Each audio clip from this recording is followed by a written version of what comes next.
ભાવનગર કોઈથી કોઈને મોળો નિહાકો આપ્યો નથી સાહેબ. આપણો રાજા એવો હતો કૃષ્ણકુમારસિંહજી સાહેબ કે બોડીના બોરને એક પાણો મારતા એક રાજાના નીલમબાગમાં બેઠો હોય કૃષ્ણકુમારસિંહજી અને ઓટે માર્ગો હેલા જતા હોય અને બોડી એને ભૂખ લાગે છે અને બોડી ઉપર પાણો મારે છે અને પાણો મારે છે એટલે નીલમબાગની અંદર કૃષ્ણકુમારસિંહજી બેઠા હોય ની બાકી હાલો જતો હોય અને પાણો મારે ને પાણો છે ને એ કૃષ્ણકુમારસિંહજીના માથો માગે છે ને લોહી નીકળે છે.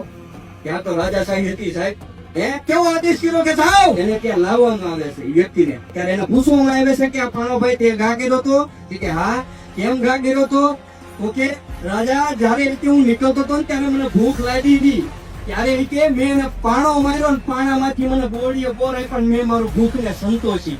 ત્યારે રાજાએ શું કીધું તું ખબર છે કે ભાઈ તને ભૂખ લાગી હતી તારી ભૂખને સંતોષ થયો કે હા તો કે આને સોના મોહર આપો આને ચાંદી આપો અને પછી એને અહીંથી જાતો કરો. ત્યારે જે બાજુ અમુક બેઠા હોય ને પૂછવા વાળા પૂછે કે રાજા તમને તો કે માથામાં લોહી નીકળે છે છતાંય તો તમે આવું કહો છો કે આભૂષણો આપો એમ.